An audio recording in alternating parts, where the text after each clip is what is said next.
नमस्ते, मैं सुमित कुमार और आप सभी को बेनिफिट मेडिकल क्लासेस में स्वागत है। तो इस वीडियो में बात करेंगे रिस्पायरेटरी सिस्टम के बारे में। रिस्पायरेटरी सिस्टम यानी श्वसन तंत्र को हिंदी प्लस इंग्लिश दोनों में समझेंगे, बिल्कुल आसान भाषा में समझेंगे। आपको अगर नोट्स लेना हो आप हमसे इंस्टाग्राम पे संपर्क कर सकते हैं। इंस्टाग्राम का नाम है बेनिफिट मेडिकल क्लासेस। इसका एनाटॉमी एंड फिजियोलॉजी दोनों बात कर लेंगे। चलिए आगे बात करते हैं। सबसे बात करते हैं पहले रिस्पायरेशन के बारे में। रिस्पायरेशन यानी रिस्पायरेशन को श्वसन भी कहते हैं हिंदी में। अब बात करते हैं, respiration is a special process in which oxidation of food inside of body cells during the process release the energy, it is called respiration. इसका कहने का मतलब ये है, श्वसन एक ऐसी प्रक्रिया होती है जिसमें भोजन के अणु का ऑक्सीकरण होता है और ऊर्जा प्रदान होती है। ऐसी प्रक्रिया को श्वसन प्रक्रिया कहते हैं, यानी श्वसन तंत्र कहते हैं। चलिए आगे बात करते हैं, स्टेज ऑफ रिस्पायरेशन यानी स्टेप, कितना स्टेप होता है रिस्पायरेशन का। एक, हो, एक होता है एक होता है एक्सटर्नल रिस्पायरेशन, एक होता है इंटरनल रिस्पायरेशन। अब बात करते हैं पहले एक्सटर्नल रिस्पायरेशन के बारे में।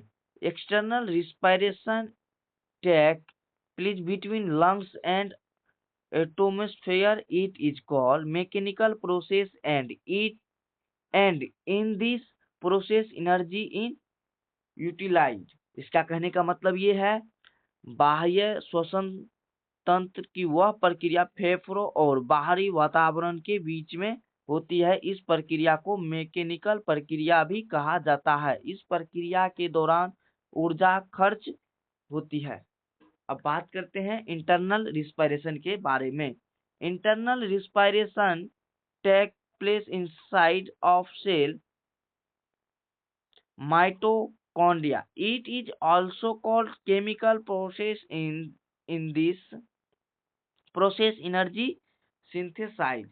इसका कहने का मतलब ये है, अंतः श्वसन की प्रक्रिया हमारी कोशिका के माइटोकॉन्ड्रिया के अंदर होती है। इस प्रक्रिया को रासायनिक प्रक्रिया भी कहा जाता है एवं इस प्रक्रिया के दौरान ऊर्जा का उत्पादन एटीपी के रूप में होता है।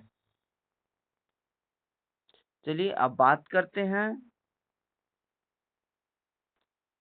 पार्ट्स ऑफ रिस्पायरेशन के बारे में, यानी श्वसन तंत्र का part. Upper respiration and lower respiration. Upper respiration में जो होता है, नोज एंड नेजल कैविटी, नासिका एवं नासिका गुहा होती है इसमें अपर रिस्पायरेशन में। और फेरेनेक्स यानी ग्रासनी भी रहती है, लेरेनेक्स भी रहती है। देखिए डायग्राम के थ्रू आप समझ जाइए। इसको नेजल कैविटी कहते हैं। ये यहाँ पे फेरेनेक्स हो गया, ये जो है लेरेनेक्स, यानी लेरेनेक्स को वॉइस बॉक्स भी बोला जाता है। फेरेनेक्स जो है फूड पाइप के जस्ट ऊपर में रहते हैं। अब बात करते हैं लोअर रिस्पायरेशन के बारे में। लोअर रिस्पायरेशन ट्रैक, इसमें लोअर रिस्पायरेशन में ट्रेकिया होता है, टू ब्रोंक्यूल्स होता है, सॉरी ब्रोंकाइल्स होता है, तब जो है ब्रोंक्यूल्स भी होता है, एल्वोलाई भी होता है एंड लंग्स भी होता है। देख लीजिए। अब बात करते हैं upper respiratory tract. Upper respiratory tract में जो है नोज एंड नेजल कैविटी, यानी nose is a part of upper respiratory tract which is directly contact with other environment. इसका कहने का मतलब ये है, नासिका हमारे ऊपर वाले श्वसन तंत्र का एक भाग होती है। यह सीधे बाहरी वातावरण से जुड़ी हुई होती है। Front of nose found two nostrils which is internally contract which nasal cavity. इसका कहने का मतलब ये है नासिका के बाहर दो छिद्र पाए जाते हैं, मतलब इनके नासिका छिद्र, इन्हें नासिका छिद्र भी कहते हैं। इसका कहने का मतलब ये है। और यह अंदर से नासिका गुहा से जुड़े रहते हैं। देख लीजिए, इमेज बेस्ड है।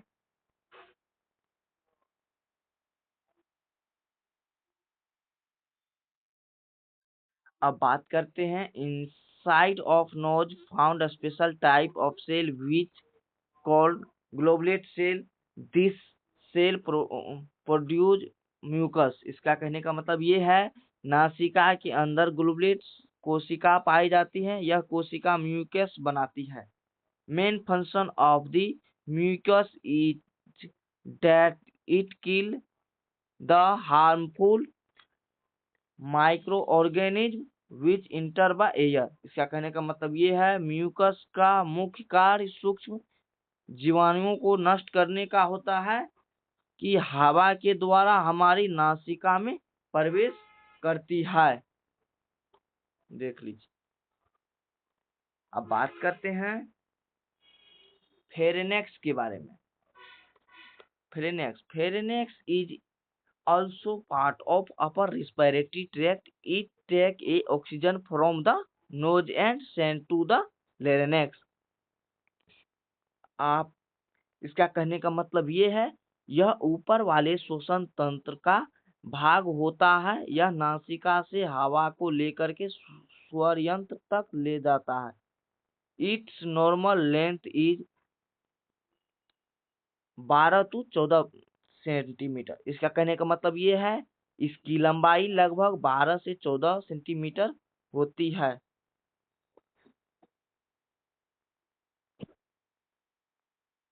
अब बात करेंगे पार्ट्स ऑफ फेरेनेक्स, यानी नेजोफेरेनेक्स, ओरोफेरेनेक्स and लेरिंगोफेरेनेक्स।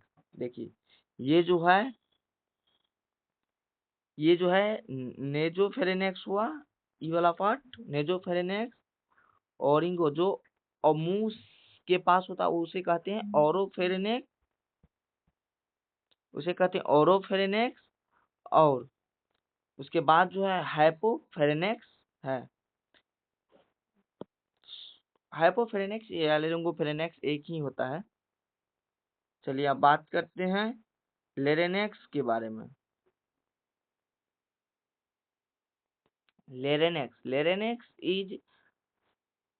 Larynx is also called voice box because it produce sound। इसका कहने का मतलब ये है लेरिंग्स को स्वर यंत्र भी कहा जाता है क्योंकि यह आवाज को बनाता है। Its main function is that it keep out food from airway। इसका कहने का मतलब ये है यह भोजन को हवा के पाइप से अलग रखने का कार्य करता है। Upper side of larynx present epiglottis when food enter, then it blood is airway, and when air enter the it blood food pipe। इसका कहने का मतलब ये है लेरिंग्स के ऊपर एपिग्लोटिस पाया जाता है। जब यह भोजन अंदर आता है तब यह हवा के पाई को बंद कर देता है, और यह हवा आती है तब यह भोजन के पाइप को बंद कर देता है। हम उम्मीद करते हैं आप अच्छा से समझते होंगे। प्लीज सब्सक्राइब कर दीजिएगा वीडियो को। अब बात करते हैं ट्रेकिया के बारे में। Trachea upper part of trachea is attach to larynx and lower part is attach with lung. यहाँ पे पार्ट होगा श्वसन नली ऊपर से स्वर यंत्र से जुड़ी रहती है एवं नीचे की तरफ से फेफड़ों से जुड़ी रहती है। अब बात करते हैं trachea is made of many C shape cartilage. इसका कहने का मतलब यह है श्वसन तंत्र कई विभिन्न में सी आकृति की कार्टिलेज से मिलकर बनी होती है। It's normal length is 12 cm long. इसका कहने का मतलब ये है, इसका जो लंबाई है 12 सेंटीमीटर होती है। ट्रेकिया, ये ट्रेकिया हुआ, और ट्रेकिया की लगभग 12 सेंटीमीटर लॉन्ग होती है। इसका जो है कार्टिलेज जो है, ये कार्टिलेज जो है सी शेप की होती है। चलिए अब बात करते हैं ब्रोंकाई के बारे में। When trachea